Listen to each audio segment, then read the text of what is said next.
Welcome back to Yankee Chronicle. I'm your host, Abby Peel. Earlier this year, the town of Sunapee turned down a proposal that would have built a new elementary school and improved other facilities. The need still exists for the elementary school. Let's hear what is now being proposed.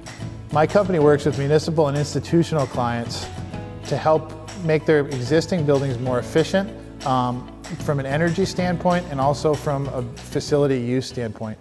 On this project, we partnered with Banwell Architects, who had a history in working in Sunapee, to help look at the central school specifically. It's an old building. There's just a lot more things we have to be diligent about. Whereas at the high school, you just kind of do a quick walkthrough and turn on the lights. It's a much newer building. Here, we're checking the fire sprinkler system, where we've had a number of issues with that, especially given that in a building this old, we want to make sure that's up and running. There's no leaks anywhere. Going into the COVID world, there's a lot more to this building in that we don't have a modern HVAC system. So we're going around room to room, checking small portable air purifying devices, checking the filter status on those, making sure they're running, doing a lot of extra cleaning, which is a challenge in a building this old. We are able to use much newer technology at the high school, bathroom machines that really expedite the process. You go and basically pressure wash the bathroom. In a building this old, we can't do that without destroying the bathroom in the process. So those are just some of the challenges we're hitting. And so our company, EEI, has a track record in working with similar facilities to streamline efficiency and get better use out of the buildings. I think a good example of this is the Keene School District. So Keene similarly had a failed bond vote about 6 years ago that would have eliminated many of the neighborhood schools and consolidated to a single large elementary school. So the last 5 years, we've been working with the Keene elementary schools, one building at a time, to reduce their operating costs through getting them off of oil into high efficiency fuels. We've been going with better controls, adding ventilation to all the schools. LED lights has been a huge energy saver. When we walk through the Sunapee Central School, it really is mirror to those Keene projects. There is an ancient exhaust system in a handful of the classrooms, the oldest part of the building, the 1928 section. It's you pull a chain, it opens a large damper, which draws air out. Not very efficient, and those shafts were basically being used as closets in most of the classrooms. We have a handful of rooms in the lower level where they made some effort to bring in unit ventilation systems, like portable ventilation systems. They are fairly noisy though. They're localized. They're in those specific classrooms, and so unfortunately, even though there was some effort to bring some modern technology into the building, that's not utilized the way it should be. There are also some things that jumped out at us. When you come up to the site, to get to the parking area, you have to cross what essentially is the corridor, the exterior corridor, where the students come out for playground and recess time, and also to get to their modular classrooms. So there's a constant flow of students right across the main drive. The students also have to leave the building to go to gym class and music class. So it's really not the most secure site with the amount of students that have to cross traffic areas as well as leave the secured main entrance. There were also some code issues that we noticed and some fire safety issues. In terms of addressing safety, Mike alluded to the site safety issues. And currently, as was discussed, they're distributed between 3 buildings. So we were looking at a comprehensive approach to build an addition to satisfy the program that is currently being used by the modular and the Sherburne building down the hill. And so the addition would serve in that capacity.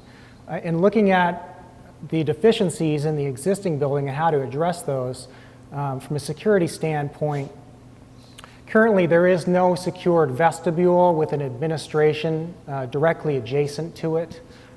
Students or visitors are buzzed in from the 2nd floor, and typically on our schools we'll have a place where a controlled vestibule where somebody is directly buzzed into an administration area before they're admitted throughout the rest of the school, which is currently lacking. We also looked at life safety upgrades in terms of fire code, One example is this existing building, because it was built in the 20s, didn't address today's codes, and has an internal stair that's currently doesn't have a fire rating around it.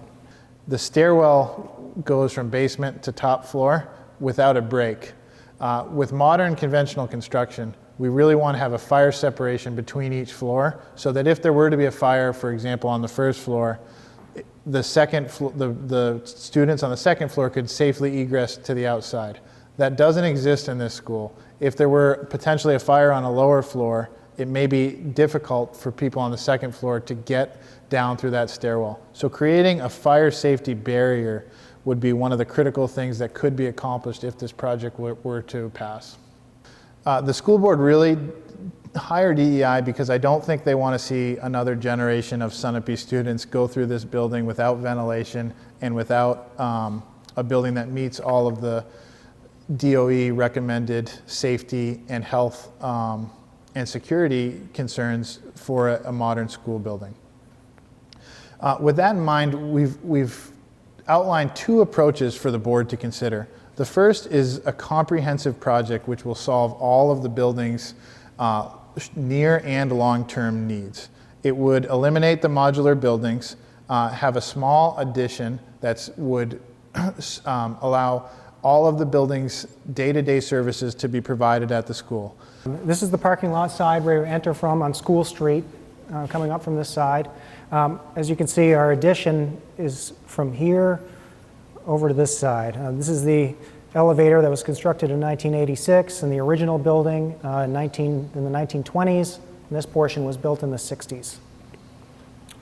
And to explain some of the features of the addition, we're forced to look at the overall building and find a comprehensive approach to make sure that we're using it in the most efficient manner, which means potentially moving some of the program around to different areas of the building. And one example of that is that they have some challenges with their existing cafeteria and are unable to make deliveries because it's actually below grade. So we're proposing on moving the cafeteria into the addition and repurposing the old cafeteria as a media space. Some of the other features of the program are providing a new nurses suite that will meet today's new Department of Ed standards. It's currently undersized, and we're also designing in features to meet today's health crisis in terms of providing an isolation room that can directly exit to the exterior for student dismissal should the case arise.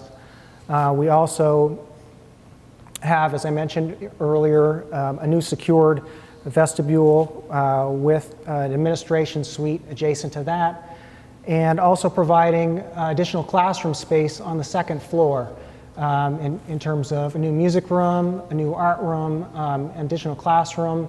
And by doing so, we're able to open up additional space in the existing building to provide some additional square footage that they desperately need for some of their special education use.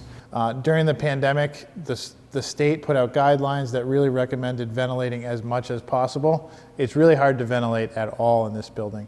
So as part of the solution, we decided to design rooftop units that would have energy recovery features that would both supply new fresh air and then use the exhausting air to preheat the incoming air so it's both energy efficient and will bring the building up to current code. That would be our first most pressing issue in the building. If the comprehensive project is approved, it would bring everything into one house. It would have a central heating system that heats the entire campus as opposed to 3 separate heating systems that we have now. All of those systems are approaching the end of their useful life, which always raises a condition. Do we replace in kind and stay on oil, or do we look at alternative fuels? What we found is that in general, when looking in the fossil fuel industry, in a commercial standpoint, propane has been cheaper than oil I believe 8 of the last 10 years. If I was going to go with a fossil fuel, I would lean toward a high-efficiency propane system. We've installed similar systems in many buildings throughout New Hampshire, including most of the Keene schools, which have moved toward propane and gas systems. However, New Hampshire has a unique program which is designed to make wood fuel more cost competitive for buildings such as these. So the New Hampshire PUC has a one-time grant, which would be in the vicinity of $200,000 to $300,000 if this school were to use wood. In addition to that one-time grant, there is also a thermal rec program in which each year that the school uses wood heat as their primary fuel, they would be subsidized an additional $20 per million BTU, which could equate to $10,000 per year every year that the building uses wood heat. Again, the grant is what makes wood heat cost competitive with propane. If you were just to look at the straight cost, the propane systems would be somewhere around $400,000. The wood chips would be over $800,000. So on a simple basis, it would lead you to decide to go with propane.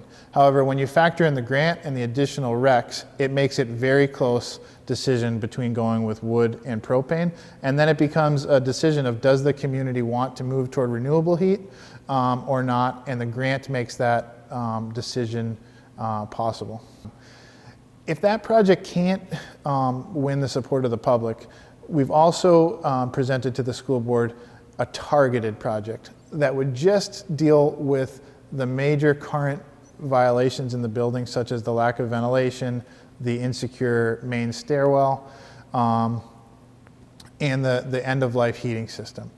So the school board is currently considering whether to bring forward a comprehensive project, a targeted project, or perhaps both, and let the community decide what the needs are and what they'd be willing to support for the future of Sunapee Central School. So a question that does get brought up, and I think fairly, is why this project, why now? I would say the unique experience of 2020 has shown us the importance of having healthy school facilities, as well as created an economic opportunity where borrowing money is at all-time lows. I think I, like many other New Hampshire residents, have taken advantage of these historic interest rates to refinance my home. And what we're seeing on the municipal rates are lower than they've ever been in my lifetime. Currently, we are seeing lease rates on large municipal lease at under 3%, anywhere from 2.5 to 2.8. And I just recently saw Vermont Bond Bank is projecting their rates next year for 2.15% for 20-year debt. So we looked at a project in Vermont. In fact, the Springfield School District in Vermont did both their elementary schools in 2008. They borrowed at 4.5%. If they had borrowed now using today's interest rates, the cost for that borrowing would be $200,000 less per year in interest. So we are at historic lows on interest for borrowing for municipal projects. So the combined reason of low interest rates and the true need for this building to be brought up to modern standards really tells me that this project should be brought forward for consideration, if it's the board's will, in 2021 to take advantage of these low rates. In addition to the low interest rates, the state of New Hampshire has instituted building aid, and we've been working with the Sunapee School District to apply for building aid, which could potentially offset the cost of this project by 25%. So that's another unique opportunity. There had been no building aid for more than a decade, and now we have the opportunity to competitively apply this project for building aid. Like anything else, building aid or federal funding isn't a guarantee. What we do know is that we've been able to obtain reasonable prices to do this project in the summer of 2021 and historically low interest rates to take advantage of. So all that should be considered when voters in Sunapee decide if this project is worthy of moving forward. Thank you. How we fund our schools seems to be the real culprit here. What's a town to do? It may not solve the funding problem, but Sunapee is planning again their annual turkey trot.